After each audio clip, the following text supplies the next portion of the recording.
Welcome to நகரத்தார் கைமணம். இன்றைக்கி நம்ம பார்க்க போகிறது எண்ணெய் கத்திரிக்காய் குழம்பு. இதுக்கு தேவையான பொருட்கள் சின்ன சின்னதாக 10 எண்ணெய் கத்திரிக்காய்க்கு தேவையான கத்திரிக்காய், அது கூட ஒரு வெங்காயம், தக்காளி, பூண்டு, கருவேப்பிலை. கத்திரிக்காயை 4ஆக வகுந்துக்கணும். நறுக்கு பற்றாமல் இந்த பக்கம் 4ஆகவும் பின்பக்கம் 4ஆகவும் வகுந்துக்கணும். உள்ளே பூச்சி கீச்சி இருக்கான்னு பார்த்துக்கணும். அதை தண்ணியில் ஊற போட்டுக்கணும், இல்லாட்டி நிறம் மாறிடும், கத்திரிக்காய் கருத்துரும். இது கூட இப்போது நறுக்கி வச்சுருக்கோம், அதையும் ரெடி பண்ணி வச்சுருக்கோம். இப்போது எண்ணெயை காய வச்சு கடுகு, சீரகம், வெந்தயம் போட்டு தாளிச்சுக்கிறோம். தாளிச்சிட்டு அது கூட வெங்காயமும் பூண்டும் சேர்த்துக்கிறோம். வதங்கினதுக்கப்புறம் தக்காளி சேர்த்துக்கலாம். தக்காளி சேர்த்ததுக்கப்புறம் இதை கிண்டி விட்டுக்கணும்.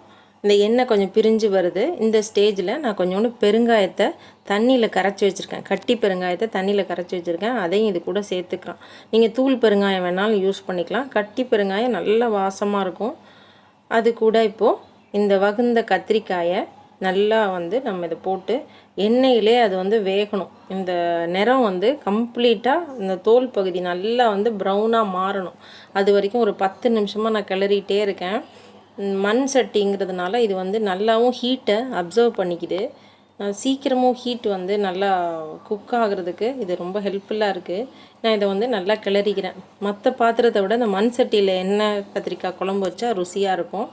இது கூட நான் 2 ஸ்பூன் கலந்த மிளகாத்தூள், மிளகா மல்லி சேர்த்து அரைச்சது, இதையும் நான் இதோட சேர்த்துக்கிறேன். ஒரு 1½ ஸ்பூன் போட்டாச்சு.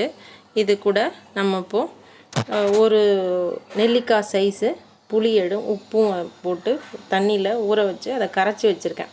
இது நல்லா இந்த மசாலா கோட் ஆனதுக்கு அப்புறம் உப்பு புளி தண்ணியை இதில் ஊற்றணும். இது ஃபஸ்ட் நல்லா கிண்டிக்கிறேன்.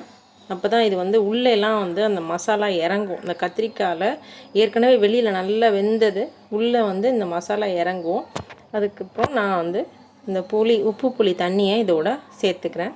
இப்போயும் ஒரு கிளறிக்கலாம். இன்னும் கொஞ்சம் தண்ணி ஆட் பண்ணால் சரியாக இருக்கும். இப்போது ஒரு 5 மினிட்ஸ் வந்தால் எண்ணெய் மேலே பிரிஞ்சு வரும். இப்போ நம்ம எண்ணெய் கத்திரிக்காய் ரெடி.